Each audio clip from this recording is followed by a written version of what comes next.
He's a rising American star, having the season of his career. But where did it all begin for Steve Johnson? I've loved playing tennis ever since I can remember as a kid. I pretty much played every sport you could think of, and I really just enjoyed tennis the most, so that's the one I kind of gravitated towards. My parents sacrificed so much when I was younger.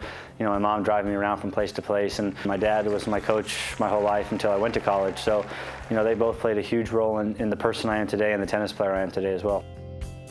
With that love for tennis and a clear talent, Johnson headed to collegiate level, where he developed his game and his growing reputation. It's been really interesting watching Steve Johnson's rise. You know, another college player, had one of the best college careers of any player. He went to 4 years of college, of course out in Southern California. He dominated college tennis. But after university, Johnson found the transition to the ATP World Tour a challenge. Used to winning, he struggled to adapt to the singular demands of the professional circuit. I feel like, you know, tennis has got to be one of the most mentally exhausting sports out there, just because you can't bounce your feelings or your ideas, and it's on you because there's no one else out there to help you with that. I think I was trying to focus a little too much on winning and trying to, you know, just to win matches rather than just to enjoy the process, getting better, and just, you know, kind of, you know, changing my mentality has been the most important thing. This year, it seems Johnson has found his perfect formula, combining that passion and skill with a new maturity to climb the Emirates ATP rankings.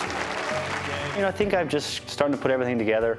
You know, it's nothing I'm doing significantly better, I think. You know, I just think everything has gotten just a little bit better, and then, you know, by the time next year rolls around, I hope everything just continues. Thanks to those improvements in his game, Johnson has reaped the rewards. He became American #1 in Winston-Salem this year, until John Isner regained the mantle just before the US Open. Well, I felt bad for Stevie, so I decided I would just let him get the #1 ranking for 1 week, but just 1 week, and I took it back. It's very modest, that guy. No, I'm kidding. You know, Stevie's a great guy and one of the hardest workers on tour, not just in American tennis. It's great to see him doing good things on the Pro Tour now.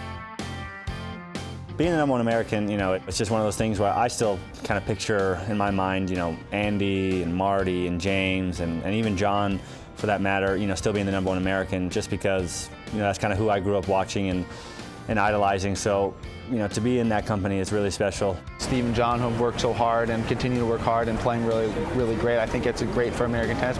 Steve's had a great year. It's a testament to how much he's improved week in and week out, and I think it's also a testament to college tennis.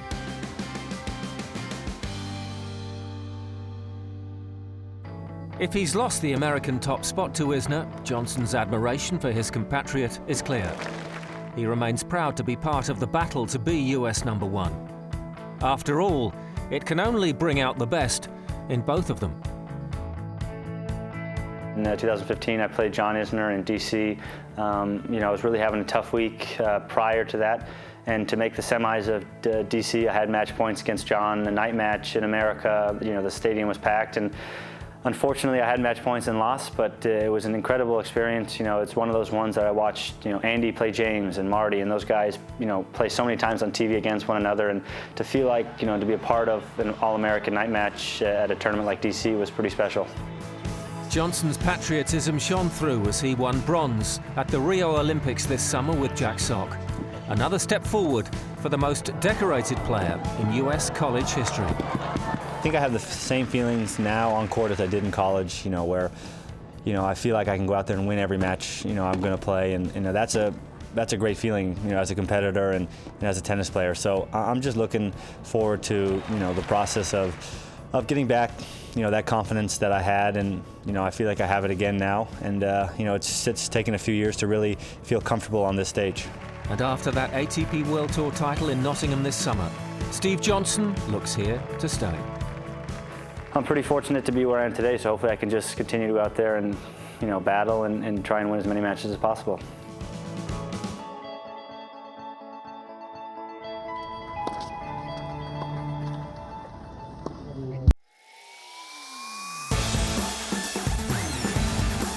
Next week on ATP World Tour Uncovered, we're backstage for the conclusion to this year's US Open. And second serves count in the latest in our Infosys ATP Beyond the Numbers series. Don't forget to log on to atpworldtour.com and chat with us on the ATP's official social network, MyATP, powered by Vixlet, and on Facebook, Twitter, and Instagram. See you next week.